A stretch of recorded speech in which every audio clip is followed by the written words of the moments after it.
Les différents campus et centres universitaires de l'Université d'Abomey-Calavi UAC accueillent chaque année des milliers d'étudiants. Dans le souci de contribuer à leur bien-être social et matériel, mais aussi améliorer leurs conditions de vie et d'études, l'État béninois a créé un établissement public placé sous la tutelle du ministère de l'Enseignement supérieur et de la Recherche scientifique. C'est le Centre des œuvres universitaires et sociales d'Abomey-Calavi, COUS-AC, connu autrefois sous la dénomination du Centre national des œuvres universitaires CENI. Depuis sa création, le COUS-AC œuvre inlassablement à l'accomplissement de sa mission qui s'articule autour de l'hébergement, du transport, de la restauration, de la santé et des activités artistiques, culturelles et sportives au profit des étudiants. Pendant les 5 dernières années, la directrice Ghislaine Claude Fagbon et toute son équipe s'attellent à l'amélioration qualitative et quantitative des prestations fournies à la communauté estudiantine.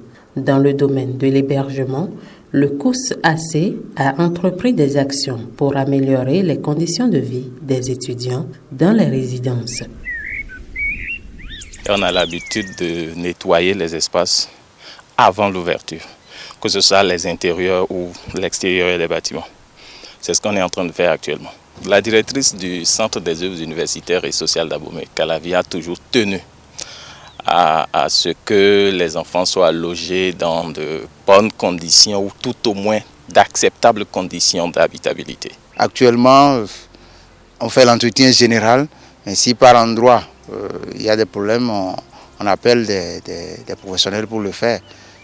On procède par période aussi à l'élagage des arbres. Donc, même pour nos bus, si on ne le fait pas, ça pose des problèmes. Après ces préalables, la directrice du COUS-AC descend en personne sur le terrain afin de constater les conditions d'installation des résidents dans les cabines, comme ici, lors du lancement des activités pour le compte de l'année académique 2017-2018.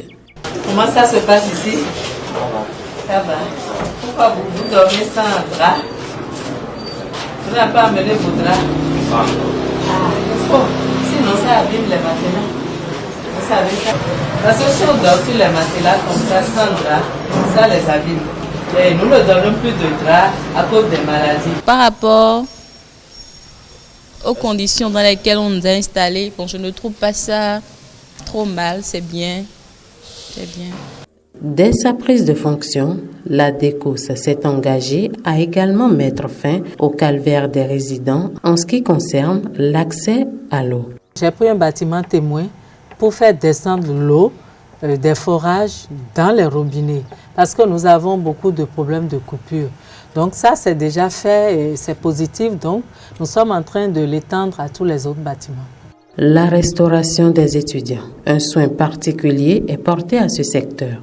Des innovations sont opérées pour rendre meilleur le fonctionnement de ce service.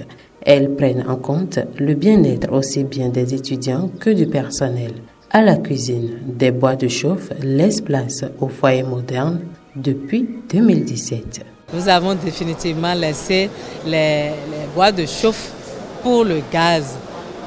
Pour préserver la santé des employés du COUS.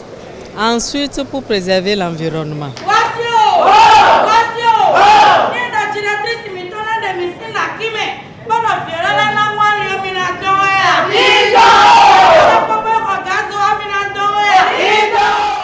On utilisait du bois et ça nous rendait tellement malades. Tout le monde est malade ici. Et cette année, nous sommes tellement contentes.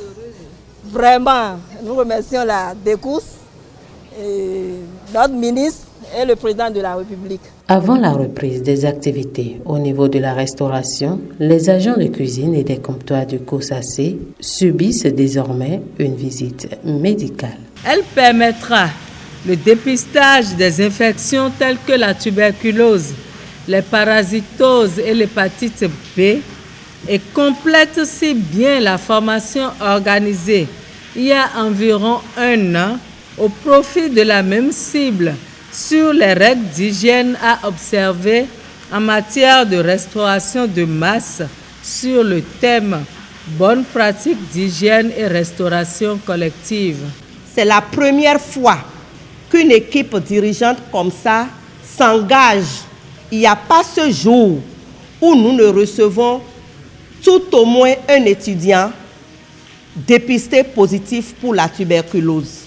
En termes d'innovation, toujours dans le secteur de la restauration, le COSACE a décidé de faire la promotion du consommant local depuis l'année académique 2017-2018. L'autre innovation, c'est qu'on a mis un accent particulier cette année sur le consommant local. Donc cette année, on va poursuivre les efforts d'introduction de mets locaux dans la restauration. L'autre chose, c'est ce que cela apporte à l'utilisation du gaz domestique, ce que ça apporte à la communauté des universitaires. Il y a déjà que les repas sont apprêtés à temps. Il y a aussi le fait qu'au plan de l'écologie humaine, ça apporte beaucoup de choses à la santé des restauratrices, des cuisinières. Les étudiants ne manquent pas d'apprécier la qualité des repas qu'on leur sert. Ce n'est pas la première fois que je fais la dégustation. Au moins j'ai fait au moins 2 ou bien 3 fois. Bon, à voir le plat qu'il nous est présenté, bon, c'est pas mal, c'est acceptable. Bon, sur 10, je peux les donner 7 sur 10. C'est pour la première fois que je viens ici, donc pour donner la note là, bon, je peux donner 7 sur 10. Le transport constitue l'autre activité majeure du Centre des œuvres universitaires et sociales d'Abomey-Calavi. Pour assurer le voyage des étudiants des agglomérations vers le campus en toute sécurité, le COSACE, en partenariat avec le Centre national de la sécurité routière CNSR, organise annuellement une séance d'information et de sensibilisation et de tests d'alcoolémie à l'intention des conducteurs. Nous avons échangé avec les conducteurs premièrement sur la vitesse, prise comme première source d'accident de la circulation dans notre pays et également source d'aggravation des accidents de la circulation. Ensuite, nous avons insisté sur l'alcoolémie, l'alcool au volant, les effets de l'alcool sur le conducteur en termes de temps de réaction, le temps de réaction du conducteur qui, mettons, est altéré du fait de la présence de l'alcool dans le sang, la capacité de perception visuelle du conducteur qui est également atteinte, etc. Nous avons été heureux de constater que tous les conducteurs ont été testés négatifs. Et nous avons le devoir de transporter nos étudiants dans des conditions optimales. Leur sécurité est dans nos mains. Et c'est pour ça que nous avons initié cette formation aujourd'hui. Ils ont compris et je suis sûr qu'ils mettront en pratique tous les enseignements qu'ils ont reçus. La santé des étudiants, dans tous ces paramètres, préoccupe le COSACE au quotidien.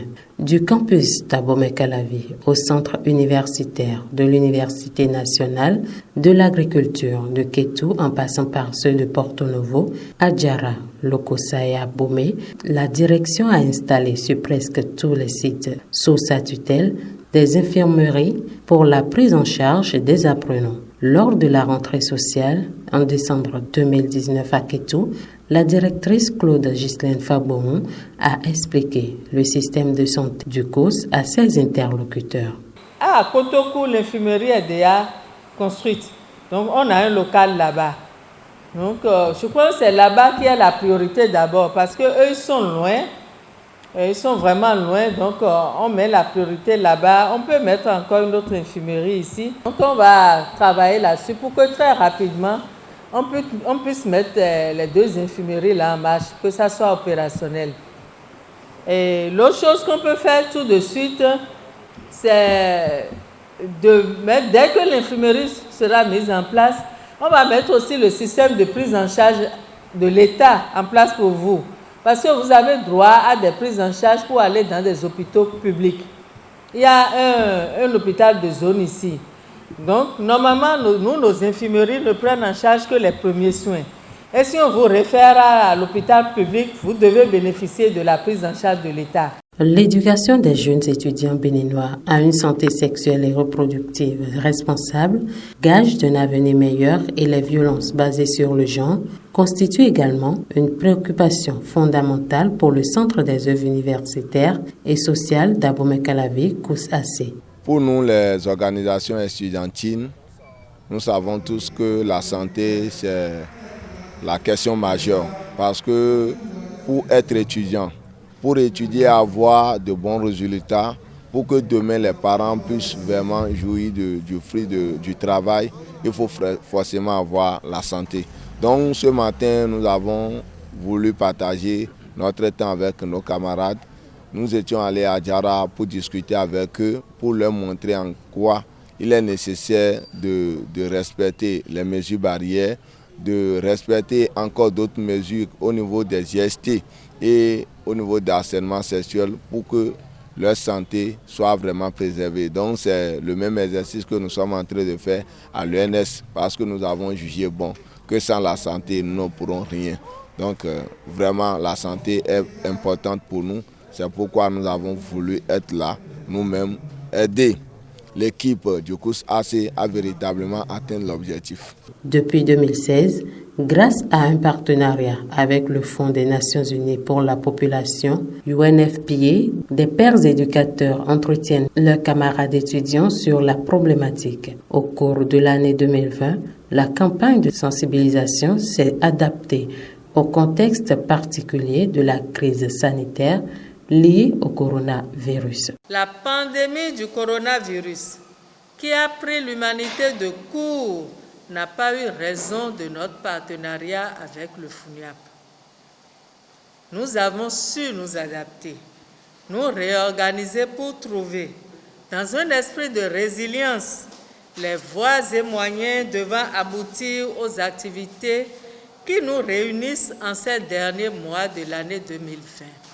En effet, les technologies de l'information et de la communication ont été mises à contribution et le travail a été réorganisé pour nous permettre de continuer inlassablement l'œuvre entamée depuis maintenant 3 ans avec notre partenaire de choix, le FUNIAP. Les étudiants ont suivi avec beaucoup d'attention et d'intérêt les messages à eux adressés et ont participé activement aux discussions. Les participants s'engagent à partager l'information avec leurs camarades ainsi que leurs proches. Je pense que la formation et particulièrement cette séance a été une réussite parce que j'ai appris beaucoup plus que je ne connaissais. Et puis bon, il y a que des jeunes qui sont venus, il n'y a que des jeunes qui sont en ligne et qui suivent. Je pense que c'est déjà très bien. Et bon, ce qui m'a beaucoup plus impressionné, ce sont des jeunes qui ont présenté, surtout sur le VIH, SIDA, les IST, ce sont des jeunes qui ont présenté et ça m'a beaucoup impressionné. Déjà, je suis scout, donc mon premier rôle en participant à l'activité, c'est pouvoir divulguer l'information. Passer déjà des amphis, parce que vous savez, ici au niveau de l'université, nous avons aujourd'hui des jeunes de 15 ans, 16 ans, 17 ans qui viennent à nous. Et donc, comment faire pour que ces jeunes-là puissent réellement savoir ce qu'il y a lieu de faire quand vous venez à l'université, ne pas se laisser à tout le monde. Et il faut aller aussi vers l'infirmerie qui est installée, que je félicite beaucoup.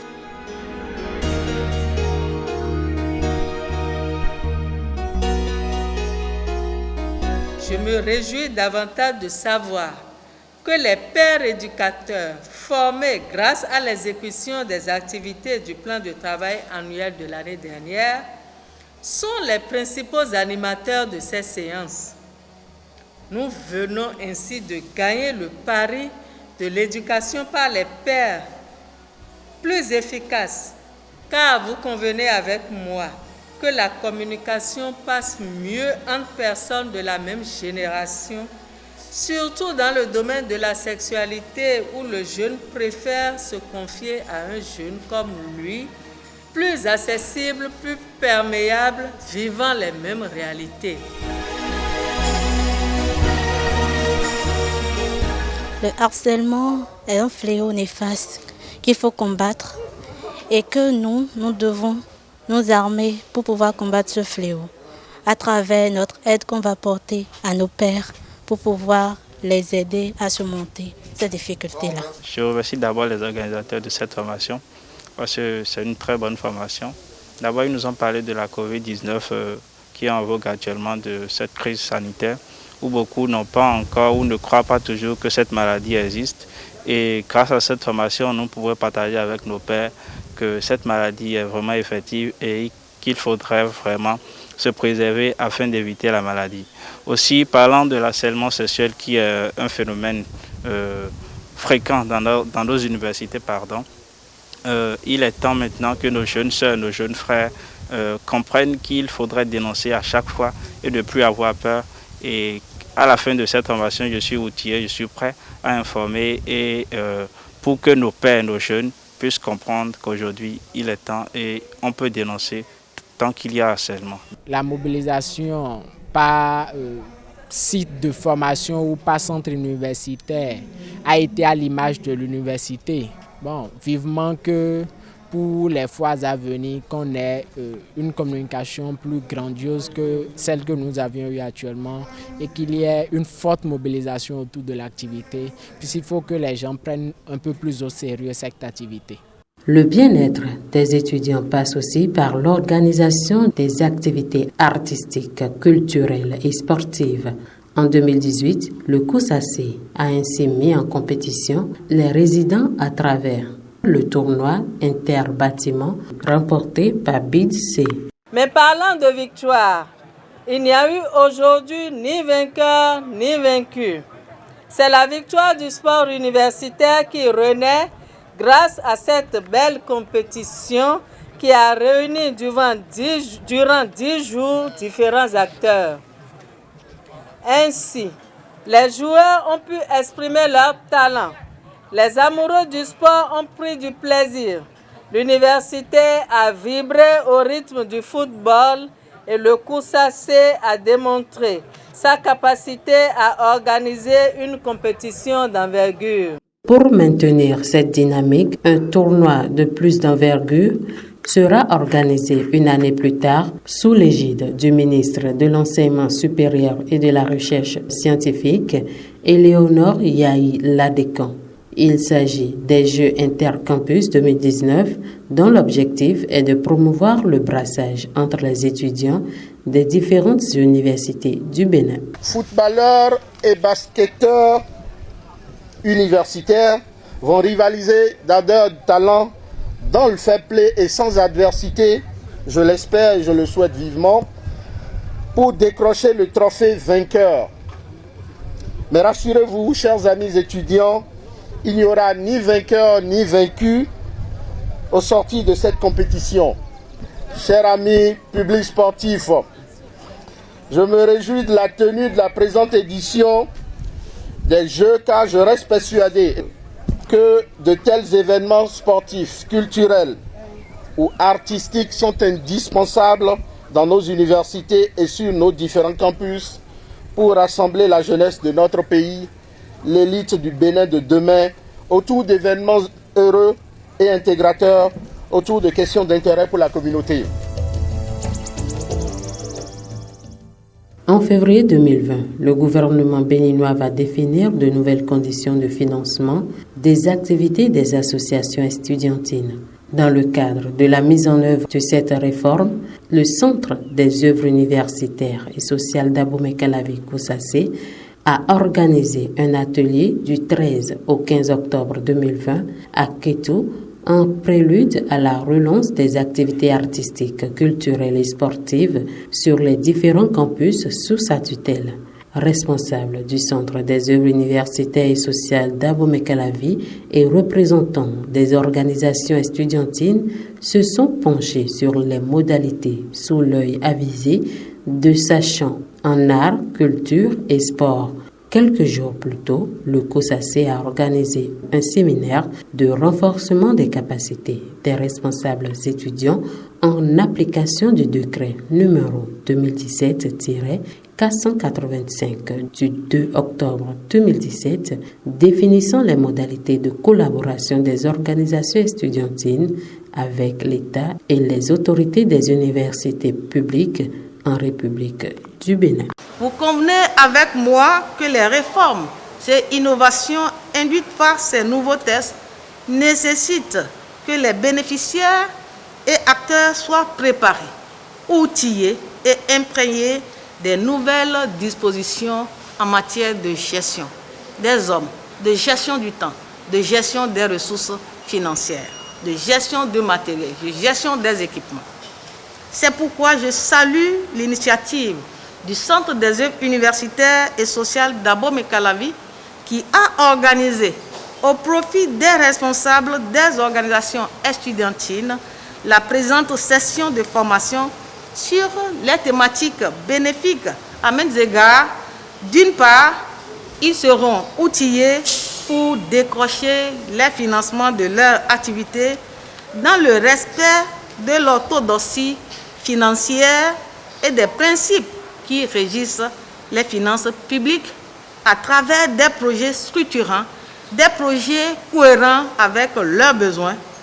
Et d'autre part, ces bénéficiaires seront préparés pour affronter la vie active en balisant le chemin pour leur insertion socio-professionnelle. Les réformes touchent également le COUS qui est appelé à nouer des partenariats avec des entreprises du secteur privé pour l'atteinte des objectifs. Oui, dans ce programme, nous allons accompagner le gouvernement pour permettre que les privés s'investissent dans les œuvres sociales pour qu'il y ait un grand nombre d'étudiants qui puissent bénéficier de ces œuvres sociales-là parce que l'État seul ne peut pas continuer à éjecter de l'argent dans ce secteur sans cesse croissant. Le nombre d'étudiants augmente sans cesse chaque année et nous avons besoin des privés pour venir à bout. En vue de la réussite de sa mission, la DECOUS initie périodiquement des ateliers de renforcement de capacité de son staff sur les dynamiques de groupe, la gestion des conflits et bien d'autres thématiques. Dans ce cadre, le 20 août 2020, les membres du comité de direction CODIR ont suivi une formation sur l'esprit d'équipe au restaurant BID du campus d'Abomey-Calavi afin de promouvoir le travail en équipe au sein des différentes entités du centre. Je suis consciente que pour former une véritable équipe, nous n'avons pas que besoin d'une session de formation, mais de la volonté de chacun de se considérer comme un maillon unique et important pour la résistance à toute épreuve de la chaîne que nous formons. C'est pour cela que le contenu a été soigneusement étudié et s'articule autour des points suivants.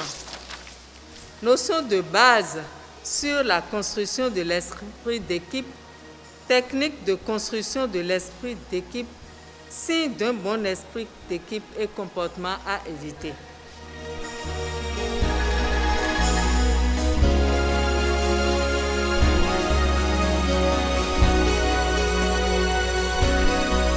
L'esprit d'équipe, ça nous manque beaucoup. C'est pour ça qu'on est revenu sur cette formation. Parce qu'on se dit que quand nous tous nous sommes en train de travailler, il faut que tout le monde soit intéressé par le travail qui est fait. Au niveau où je suis ou l'autre est, nous devons tous travailler ensemble. Depuis l'autorité, le manager, le leader, le chef de service, les collaborateurs, les agents.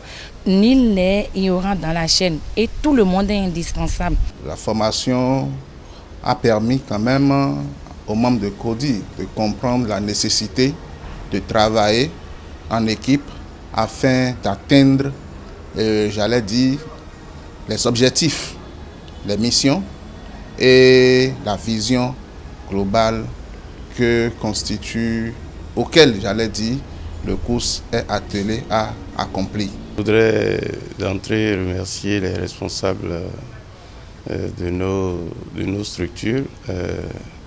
En premier, Madame la ministre en charge de l'enseignement supérieur et de la recherche scientifique qui soutient fortement cette activité. Ensuite, Madame la directrice du COUS qui gère bien tout ce personnel et elle en a donné encore la preuve à travers l'organisation de ces sessions de formation parce qu'en réalité, nous n'en sommes actuellement qu'à une séquence. Il y a d'autres qui sont prévus pour la semaine prochaine.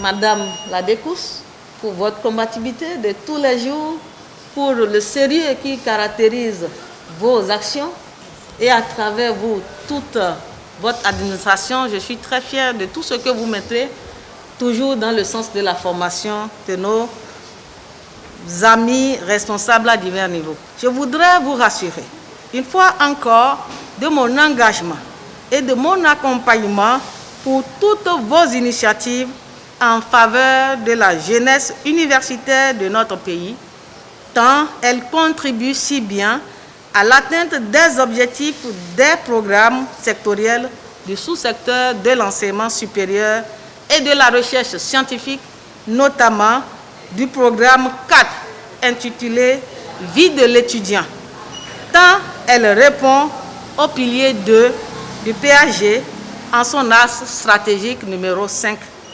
Je cite, « Le gouvernement du Bénin a décidé d'améliorer les performances de l'éducation en offrant une éducation de qualité et utile aux citoyens, renforçant ainsi le capital humain indispensable au décollage, j'allais dire, économique. » Le COSACE entend continuer sur cette dynamique pour satisfaire la communauté estudiantine. Pour cela, l'institution universitaire s'ouvre au partenariat public-privé.